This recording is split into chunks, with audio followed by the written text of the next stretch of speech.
सूद हो, रिश्वत हो, हराम खोरी हो और कुर्बान जाओ। अभी तो बहुत सारी बीमारियां हमारे समाज में फैली हुई है, बहुत सारी बुराइयां हैं। ए मुसलमानों, एक बात याद रखना, अब वो बीमारी आपके इलाके में है कि नहीं है हमको पता नहीं है। वो लोन लोन लोन है, बंधन लोन, बंधन लोन यहां भी है। अच्छा, ग्रुप लोन, ग्रुप लोन ये भी है। है ये बंधन लोन, ग्रुप लोन। हाँ, अभी देखा गया कि एक औरत लोन ली, अब बेचारी लोन लेकर अपने शौहर को दे दी। शौहर शराब पीकर लोन का पैसा उड़ा दिया, बैंक वाला पैसा मांगने लगा। अब ये बेचारी औरत, मजबूर औरत, ये क्या कही, इन्होंने कही कि भाई मेरा शौहर कमाता नहीं है, वो पियक्कर है, हम पैसा कहां से देंगे।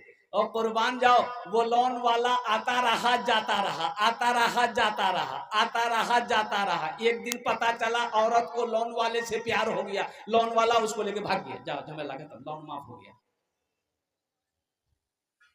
लोने माफ हो गया।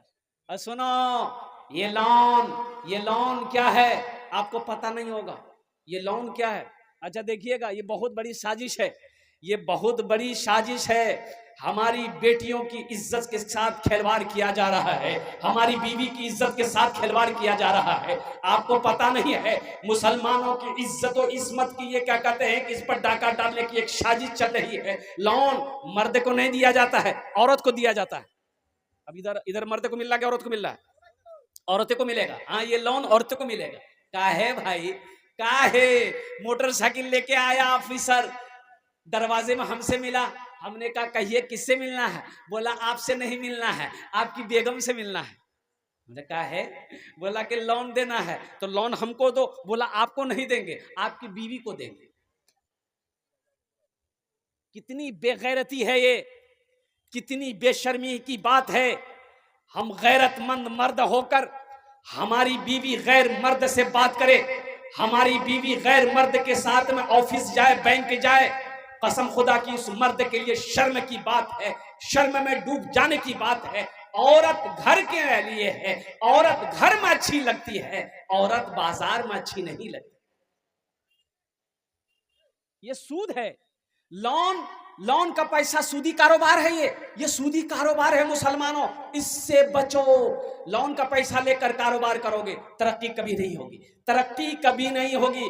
बिजनेस करोगे, बिजनेस डूब जाएगा। कारोबार करोगे, कारोबार डूब जाएगा। घर में पैसा लगाओगे, घर गिर जाएगा। पैसा, लोन का पैसा, सूद का पैसा लेकर बच्चे को खिलाओगे, ये बच्चा तुम्हारा नाफरमान होगा, ये बच्चा तुम्हारा नाफरमान होगा। कसम खुदा की ये बच्चा तुम्हारा फर्माबरदार हो नहीं सकता है, इसलिए कि उसके जिस्म में हराम का खून पल रहा, फर्माबरदार कहां से होगा। इसलिए सूद से पहली मौका है, अब भी मौका है अल्हम्दुलिल्लाह कि सिद्क दिल से तौबा कीजिए कि ना ग्रुप लोन में जुड़ेंगे, ना अपनी बीवी को, ना अपनी बेटियों को, ना अपनी बहनों को ग्रुप लोन में जुड़वाएंगे। हमारी माँ बहनें भी यहाँ आई हैं, मैं उनसे भी गुजारिश करूंगा, मेरी माँ बहनों, इस बला से बचो, इस अजाब से बचो। आपको पता नहीं है सूद का कितना बड़ा अजाब है। ओ अल्लाह के नबी सल्लल्लाहु अलैहि वसल्लम ने इरशाद फरमाया कि सूद के बड़े बड़े गुनाह 70 हैं। कितने गुनाह है बड़ा बड़ा? अरे जोर से बोलो भाई। 70 गुना है, बड़ा बड़ा गुना 70 है सूद के। और उसमें सबसे छोटा गुना सूद खाने वाले का, सबसे छोटा गुना यह है कि सूद खाने वाला अपनी मां से जिना करता है। सूद खाना अपनी मां से जिना करने के बराबर है। इसलिए मुसलमानों, इसलिए नौजवानों, मेरी माँ बहनों, अल्हम्दुलिल्लाह मुसलमान है, मुसलमान हो, मुसलमान बनकर रहो। मुसलमान सूद नहीं खाता है, मुसलमान रिश्वत नहीं खाता है, मुसलमान हराम नहीं खाता है, मुसलमान हराम के करीब नहीं जाता है, मुसलमान हलाल का